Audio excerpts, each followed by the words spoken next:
चल गए थे। रियाज का ध्यान सामने रोड पर था, लेकिन सीरत ऐसा नहीं कर पा रही थी। उसकी आंखें बार बार रियाज की ओर देखती।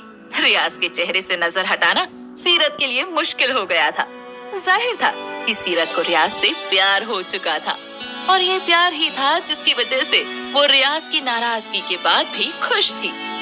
रियाज सीरत को काफी देर तक इग्नोर करता रहा, लेकिन अब उसके बस से ये सब बाहर हो चुका था। उसने अपनी कार को ब्रेक लगाया। अचानक कार के रुकने से सीरत कुछ हिल सी गई। उसने उसे बाहर की ओर देखा, जहां आसपास और सामने कोई और नहीं था। उसने फिर हैरान होते हुए रियाज की ओर देखा। रियाज ने एक गहरी सांस लेते हुए सीरत को देखा। कहो, सीरत ने हैरान होते हुए कहा। क्या? पता नहीं, बट आई एम श्योर कि तुम कुछ तो कहना चाहती हो। सीरत के चेहरे पर हल्की मुस्कान आ गई। हम आपसे माफी मांगना चाहते थे। माफी? और वो भला क्यों? वो इसलिए क्योंकि हमने आपको यहाँ जानबूझकर बुलाया था, और शॉपिंग में मदद के लिए तो बिल्कुल नहीं। हम बस आपके साथ कुछ वक्त बिताना चाहते थे। हम आपको समझना चाहते थे। हम बस ये देखना चाहते थे कि मैं किस तरह का इंसान हूँ। और क्या पता चला आपको मेरे बारे में? ये नाराज और गुस्से से भरा इंसान अपने अंदर क्या लेकर बैठा है? क्या सोच रहा है तुम्हारे लिए? किस तरह की सोच उसके अंदर होगी? पहली शादी के तुरंत बाद दूसरी शादी के लिए? रियाज ने नाराज होते हुए ये कहा। सीरत के चेहरे पर भाव भी इसी बात के साथ बदल गए। वो खामोश रियाज के चेहरे की ओर देखती रही। इस पर रियाज कहता है, बताओ, क्या पता लगा तुम्हें? अब क्या सोच है तुम्हारी मेरे बारे में? मैं तुम्हें खुश रख पाऊंगा या नहीं? मेरे साथ शादी के बाद तुम जिंदा भी रहोगी या नहीं? पहली शादी के अगले दिन ही मेरी वजह से एक लड़की मर चुकी है। ये डर तुम्हारे मन से निकला या नहीं कि तुम्हारे साथ तो कुछ ऐसा नहीं होगा? सीरत की आंख नम हो गई। उसके मन में ऐसा कोई सवाल नहीं था, लेकिन रियाज के गुस्से में बोले गए ये शब्द उसे अंदर से बहुत तकलीफ दे चुके थे। अब उसके पास ना तो कुछ कहने को था, और ना ही इतनी हिम्मत उसके अंदर थी कि वो रियाज के सवालों का जवाब दे पाती। वो खामोश हो गई और अपने सर को झुकाकर बैठ गई। सीरत को इस तरह देखकर रियाज को भी कुछ बुरा लगा, लेकिन उसने सीरत की तरफ से कोई और सवाल ना आता देखा तो उसने कार को स्टार्ट किया और वहां से चल पड़ा। अब वक्त ये आ गया था कि सीरत अपनी नजर झुकाकर बैठी थी और रियाज सीरत की ओर देख रहा था। उसकी कई बातें उसके दिमाग में घूम रही थी। उसने सीरत को दुख पहुंचाया था। रियाज ये करना नहीं चाहता था, लेकिन उसके मन में जो चल रहा था ये सब बाहर आना ही था। कुछ देर बाद कार सीरत के घर के दरवाजे के बाहर रुकी। सीरत ने बिना देर किए कार के दरवाजे को खोला और अपने सामान को लिए वो कार से बाहर आ गई। सीरत को इस तरह जाते देखकर रियाज को बुरा लगा और वो अपनी कार से बाहर आया और जा रही सीरत को आवाज दी। सीरत ने अपने कदमों को रोका और रियाज ने कहा, सीरत वो मैं, प्लीज आप अब कुछ ना ही कहे तो बेहतर होगा। हमें इस सब की आदत नहीं है। आज के लिए हमें माफ कर दीजिए। आप चाहे तो बाकी के ताने हमें शादी के बाद सुना लीजिएगा। सीरत के इस जवाब के बाद रियाज के दिल में एक अजीब सा दर्द हुआ। इस दर्द से रियाज पहली बार मिला था। सीरत ने अपने कदमों को फिर से आगे बढ़ाया और फिर से रुकी। उसने मुड़कर रियाज को देखते हुए कहा, एंड थैंक यू, आपने हमारे लिए वक्त निकाला। इतना कहने के साथ ही सीरत वहां से अंदर जाने लगी। रियाज खामोश खड़ा उसे देखता रहा। रियाज की नजर ऊपर गई, जहां सजे घर की छत पर सीरत के पिता अहमद खड़े थे।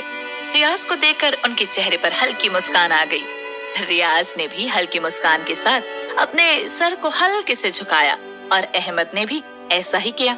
इसी के साथ रियाज वहां से चला गया।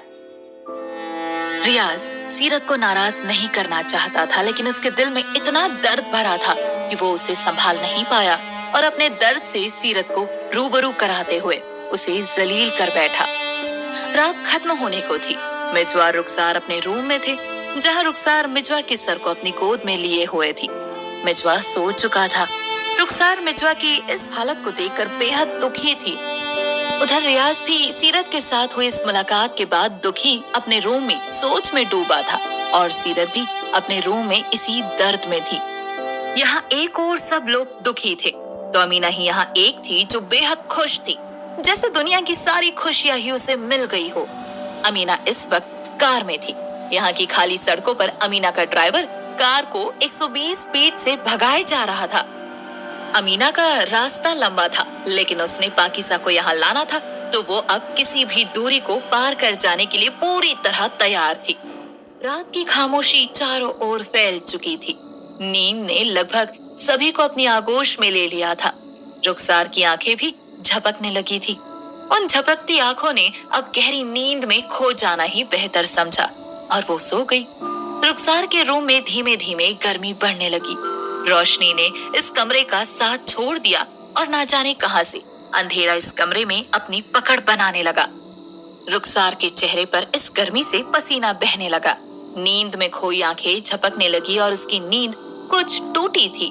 वो अपनी आंखें खोलने की कोशिश कर रही थी, लेकिन उसकी आंखें खुलने का नाम ही नहीं ले रही थी, जैसे उसकी आंखों को किसी ने किसी पट्टी से बांध दिया हो। और तभी एक एहसास रुखसार को होने लगा, जैसे उसके आसपास कोई हो। ये एहसास उसके लिए काफी बुरा था और उसने हिम्मत करते हुए अपनी आंखें खोली और जो मंजर उसने देखा उसे देखकर वो सुन पड़ गई। उसने अपनी आंखों को आसपास घुमाया और उसने देखा कि वो इस वक्त ठीक कब्रिस्तान में खड़ी है। ये वही कब्रिस्तान है जहां वो कुछ दिन पहले अमीना के साथ थी। अपने आप को इस तरह यहाँ खड़े देखकर उसका चेहरा पसीने से भर गया। उसने आसपास देखा और डरते हुए धीमे से आवाज में कहा, अम्मी। लेकिन यहाँ इतनी शांति थी कि उसकी आवाज उसके कानों के अलावा इन हवाओं से भी टकराई और उसकी आवाज उन हवाओं से टकराते हुए फिर से उसके कानों में गूंजी, अम्मी। इस आवाज ने उसे कुछ होश में लाया था। रुखसार ने अपनी स्थिति जानने की कोशिश की और यहाँ वहां देखा, जहां अब वो ठीक उसी जगह खड़ी थी जहां से अमीना ने उस नींबू को उठाया था और वो नींबू अभी भी वहीं पड़ा था। उस नींबू को देखकर रुखसार की सांसें थमने लगी। वो ये सब अभी भी समझ नहीं पा रही थी। अगले ही पल उसने देखा कि उस नींबू में कुछ हरकत हुई है। वो उसकी आंखों के सामने हिला और धीमे धीमे इस ऊंची नीची मिट्टी से वो चलकर वहां रुखसार की ओर आने लगा। उसे इस तरह आते देखकर रुखसार बहुत ज्यादा डर गई और उसने अपने कदम पीछे किए। वो डरते हुए और रोते हुए कब्रिस्तान से निकली और वहां से अपने घर की ओर जाने लगी। रास्ते में उसे कोई और नजर नहीं आया, जैसे ये पूरा शहर ही कब्रिस्तान बन चुका हो। इस बीच उसने जब भी पीछे मुड़कर देखा तो अपने रास्ते पर उसी नींबू को चलते हुए अपने पीछे पाया। वो भागने लगी और भागते भागते वो अपने घर फिर से लौट आई। वो ऊपर की ओर जाती सीढ़ियों पर चढ़ी। घर आने के साथ उसका डर कुछ कम भी हुआ। उसने मुड़कर नीचे देखा तो वो नींबू अभी भी उसके पीछे था और इन्हीं सीढ़ियों से चलते हुए वो लगातार उसका पीछा कर रहा था। रुखसार फिर से भागी और अपने कमरे में गई। उसने बेहद जोर से दरवाजा खोला और मारे घबराहट के कहा, मिजवा, मिजवा, हमें बचाइए। उसने इतना कहा ही था कि उसकी सांसें फिर से थम गई। उसने सामने अपने बिस्तर पर अपने आप को सोते हुए पाया। जिस तरह वो सोई थी ठीक उसी तरह मिजवा अभी भी उसकी गोद में सर रख सोया था। अपने आप को देखकर वो इतना डर गई कि वो चीख पड़ी और उसकी चीख पूरे घर में गूंज उठी। क्या होगा आगे? अमीना पाकिज़ा से मिलने चली गई थी। उसे वापस आने में वक्त लगने वाला था, लेकिन उसके घर से जाते ही रुखसार को ये किस तरह का एहसास हुआ था? क्या इस एहसास में कोई हरकत थी या ये सिर्फ एक डरावना सपना भर था? आपके सभी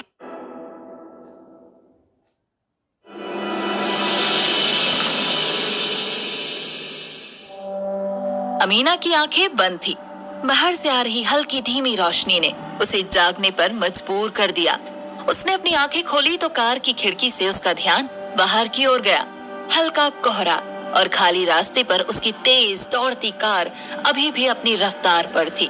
उसने बाहर की ओर देखा तो सड़क के एक किनारे पर लगा एक छोटा सफेद साइन जिस पर लिखा था शिमला 10 किलोमीटर। अमीना ने ड्राइवर को देखते हुए कहा, और कितना वक्त लगेगा?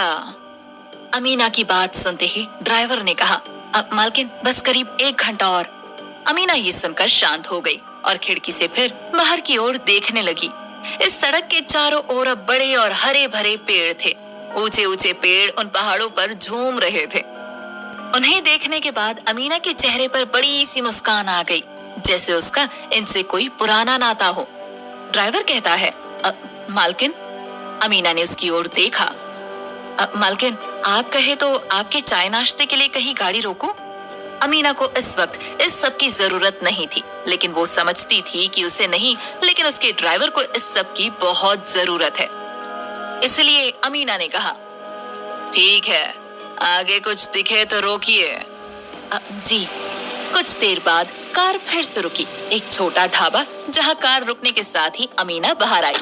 यहाँ की जमीन पर पैर रखते ही अमीना के चेहरे पर हल्की मुस्कान फिर से आ गई।